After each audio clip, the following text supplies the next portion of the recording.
बड़ी खबर बिहार से है, अपडेट उसकी दे दे। जहरीली शराब से मरने वालों की संख्या बढ़ गई है। सीवान में जहरीली शराब पीने से अब तक 26 लोगों की मौत हो चुकी है। छपरा में जहरीली शराब से 5 की मौत हुई है। मामले में एसआईटी गठित कर 8 लोगों के खिलाफ एफआईआर दर्ज कर दी गई है और 3 लोगों को पहले ही इस मामले में गिरफ्तार किया जा चुका है। एसआईटी गठित कर दी गई है। हालांकि बिहार में जहरीली शराब का यह मामला ऐसा नहीं है कि कोई पहली बार आया हो। इससे पहले भी बिहार में जहरीली शराब के मामलों से मरने वालों की संख्या कई बार सामने आई है और एक बार फिर से देखने को मिला है जहां पर जहरीली शराब से मरने वालों की संख्या बढ़ती जा रही है। छपरा में 5 लोगों की मौत हो चुकी है। अब एसआईटी गठित करते हुए 8 लोगों के खिलाफ एफआईआर दर्ज की जा चुकी है। बिहार जो कि एक ड्राई स्टेट है, वहां पर जहरीली शराब और उससे मरने वालों की संख्या की जो समस्या है वो बनस्पत बनी हुई है और अब 26 लोगों की मौत सिर्फ और सिर्फ सीवान में जहरीली शराब की वजह से सामने आई है।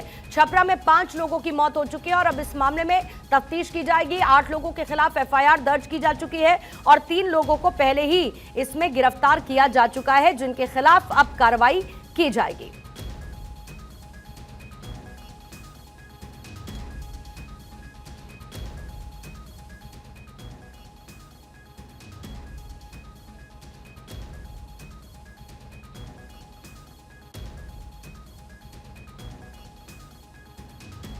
कहां-कहां कितनी मौतें हुई हैं जहरीली शराब की वजह से, वो हम आपको इस वक्त दिखा रहे हैं। और सबसे बड़ी बात यह कि इस मामले में कार्रवाई लगातार की जा रही है।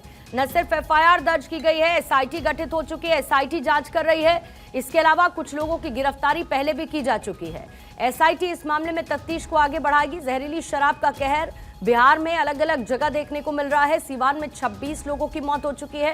किस तरीके से देखिए, सीवान में ये आंकड़ा तारीखों के साथ बढ़ता गया। 14 को 2 की मौत, 15 को 4 की, 16 को 17 लोगों की मौत और 17 तारीख को 3 लोगों की और मौत सीवान में ही देखने को मिली है। इस तरीके से जहरीली शराब से मरने वालों की संख्या बढ़ती गई है। बिहार में जहरीली शराब का कहर लगातार बना हुआ है। इस मामले में एसआईटी गठित हो गई और एसआईटी अब अपनी जांच कर रही है। कुछ लोगों को लेकर एफआईआर दर्ज की गई है। 8 लोगों के खिलाफ एफआईआर एसआईटी ने दर्ज की है। इसके साथ ही 3 लोगों की गिरफ्तारी पहले की जा चुकी है।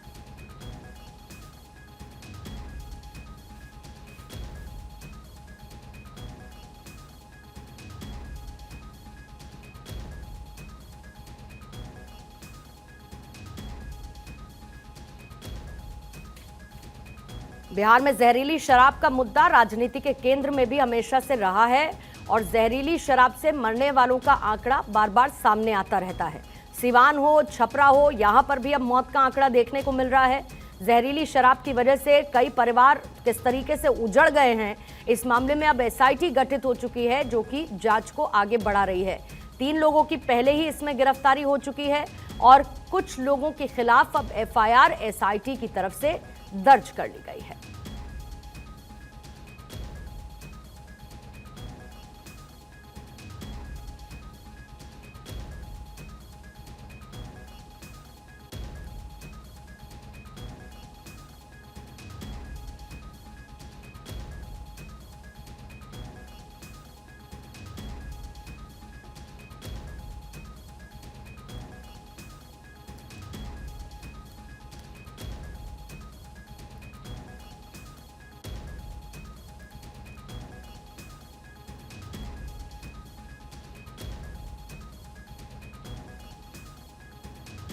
इस पर और थोड़ी खबर जुटाने की कोशिश करेंगे। फिलहाल एसआईटी इस मामले की जांच कर रही है और 8 लोगों के खिलाफ एफआईआर दर्ज कर ली गई है।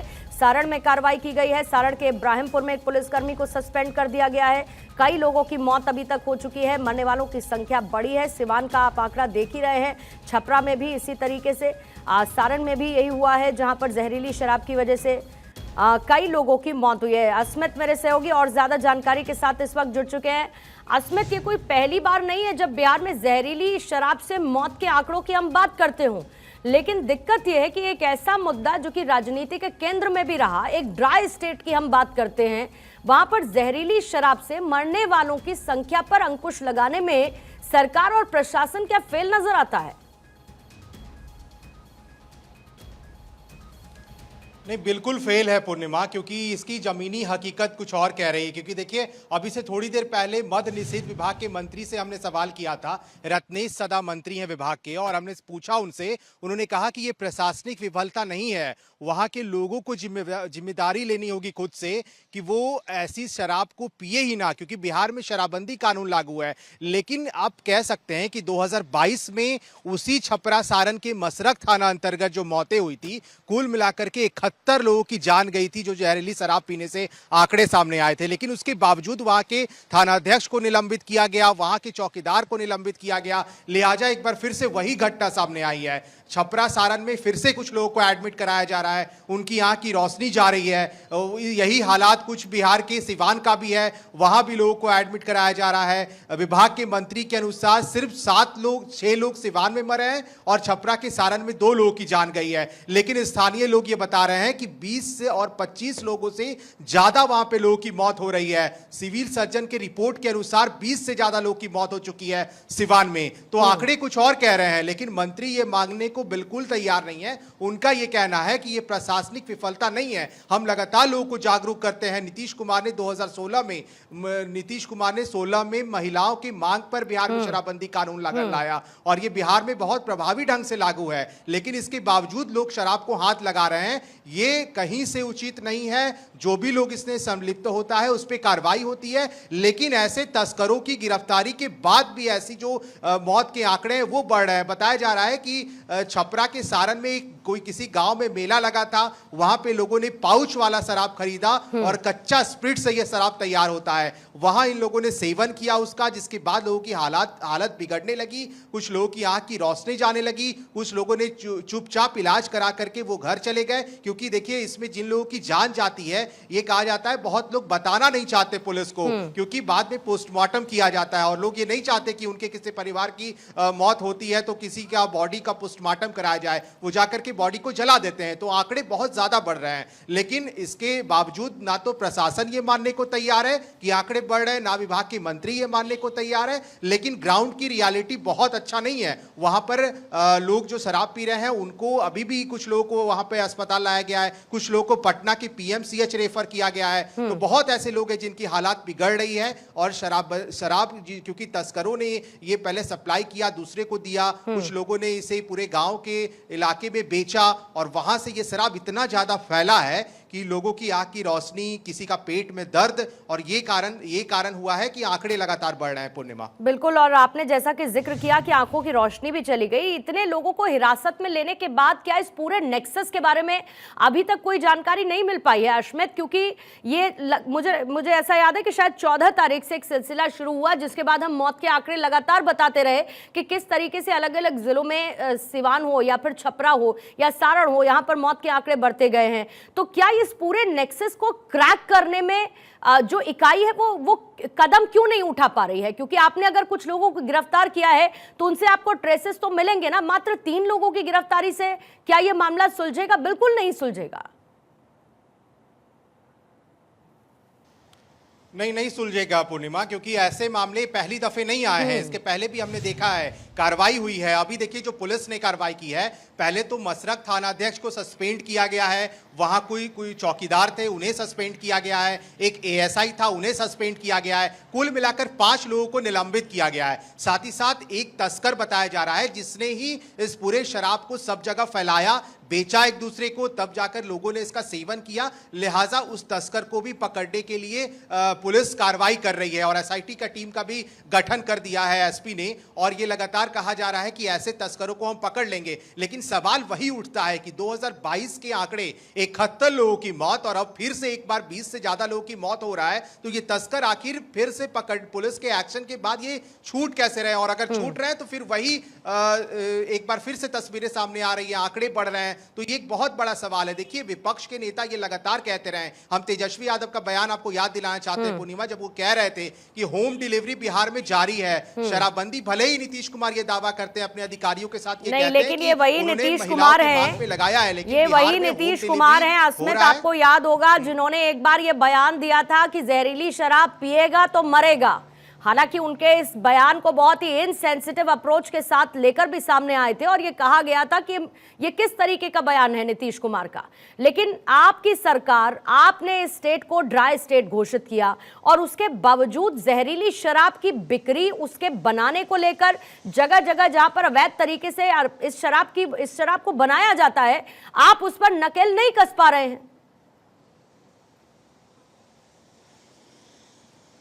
नहीं, बिल्कुल फेल्योर की तरफ बढ़ता जा रहा है ये, और ये हम नहीं कह रहे हैं, जमीनी हकीकत ये बता रही है। क्योंकि नीतीश कुमार जो कहते हैं या फिर उनके अधिकारी हो, उनके मंत्री हो, ये कहते हैं कि बिहार में शराबबंदी लागू है। लेकिन मुझे लगता है, क्योंकि मैं बिहार को बहुत दिन से कवर कर रहा हूं पूर्णिमा, तो मुझे ये लगता है कि शराब जो पीते, जो जब बिहार में शराबबंदी कानून लागू नहीं हुआ था उसके पहले ये आंकड़े बहुत ज्यादा नहीं बढ़ते थे, लोगों की मौतें भी नहीं होती थी। लेकिन जब से 2016 के बाद जो आंकड़े आए जहरीली शराब के, लगातार वो बढ़ते रहे। हर साल किसी ना किसी महीने ये सुनने को हर जिले से खबर आती है कि कोई ना कोई जहरीली शराब से मौत हो जा रहा है, वो अपनी जान गंवा रहा है। और देखिए, गोपालगंज से भी अभी खबर आ रही है हमारे पास कि वहां भी 2 लोगों के आंख की रोशनी जा रही है। ये वहां के हमारे जो रिपोर्टर हैं वो उन्होंने जानकारी दी है कि 2 लोगों को वहां भी एडमिट किया जा रहा है। भले ही वहां पे भी पुष्टि नहीं हुआ है इस बात का, लेकिन वहां भी इसी तरह का इंडिकेशन मिल रहा है कि 2 लोगों की आंख की रोशनी जा रही है। तो ये जिला बाई जिला जो है फैलता जा रहा है। इस पे बहुत ज्यादा अगर नकेल नहीं किया गया तस्करों पर, क्योंकि देखिए कच्चा स्प्रिट की हम बात कर रहे हैं, ये एक ऐसा घातक स्प्रिट है जिसके कारण लोग इसका सेवन करते हैं। बहुत पाउच, बहुत सस्ते में ये पाउच उपलब्ध हो जाता है और लोगों को ये हर जगह पे नहीं, लेकिन फिर क्या इस बात से असमत ये बात निकलकर सामने नहीं आती कि आपने शराबबंदी लागू की और शायद ये एक वजह है कि जिनको शराब का सेवन करना है, फिर जो सस्ते में जो अवेलेबल हो जाती है वो शराब ले लेते हैं। ऐसे में अगर ये विपक्ष सवाल तो उठाता है ना कि भाई आप शराबबंदी लागू करना चाहते हैं, लेकिन आप जहरीली शराब की खेप आना, उसकी बिक्री होना, लोगों का उसका खरीदना आप रोक नहीं पाते हैं। फिर विपक्ष ये भी सवाल पूछता है कि शराब माफियाओं को संरक्षण कौन दे रहा है? बिल्कुल, देखिए विभाग के मंत्री रत्नेश सदा ने अभी ये भी बताया है कि नीतीश कैबिनेट में एक प्रस्ताव भी लाया जाएगा जिसमें तस्करों पर कैसे नकेल कसा जाए, इसको लेकर के एक प्रस्ताव आएगा। इस पे एक कह सकते हैं आपकी कैबिनेट इस पर मुहर लगाएगा कि कैसे तस्करों पर मतलब नकेल कसने की तैयारी हो, कैसे एक एक करके सभी लोगों को पहचान किया जाए और जो बॉर्डर इलाके हैं उस पर खास तौर पे चौकसी बढ़ाई जाए कि बाहर से भी शराब जो डिलीवरी किए जाते हैं उस पर भी रोक हो। देखिए, अगर विभाग के मंत्री ये कह रहे हैं खुद से कि मौत के आंकड़े सिर्फ 6 और 2 हैं, तो ये बहुत बड़ा सवाल है। क्योंकि वहां पे जो जानकारी मिल रही है, कुछ लोगों को कल भी लाया गया था जिनकी बॉडीज का पोस्टमार्टम करवाया गया, आज सुबह में 2 लोगों को सिवान में लाया गया, वहां पोस्टमार्टम करवाया गया। तो बॉडीज आ रहे हैं, वहां पे पोस्टमार्टम कराई जा रही है, जिन लोगों का आंख का रोशनी जा रहा है वो उनको इलाज के लिए भेजा जा रहा है। तो आखिर 6 और 2 के आंकड़े हैं कहां? विभाग के मंत्री के पास ऐसा नहीं लगता कि गलत इंफॉर्मेशन मिल रहा हो या फिर बहुत जो अधिकारी जो प्रशासन, ये सीधे कवर अप है। और अगर आंकड़े नहीं पता है तो मुझे लगता है कि अभी जो आंकड़े हम दिखा रहे हैं वो इनको देखने चाहिए, विभाग को भी देखने चाहिए, मंत्रियों को भी देखने चाहिए, और सब छोड़ दीजिए, घर जाकर वो रोता बिलखता परिवार देखना चाहिए जिसका अपना एक जहरीली शराब पीने के बाद जिसकी मौत हो चुकी है या जिसकी आंख की रोशनी जा चुकी है या जो अस्पताल में भर्ती है और जिएगा या मर जाएगा, ये भी अभी किसी को पता नहीं है। बहुत बहुत शुक्रिया असमत आपका जानकारी देने के लिए। तो बिहार में एक बार फिर से जहरीली शराब का कहर देखने को मिला है। मौत का आंकड़ा लगातार बढ़ता जा रहा है। सरकार के प्रशासन के अपने दावे हैं, कार्रवाई की जाएगी, लेकिन बनस्पत इसकी ये तस्वीरें आ रही हैं।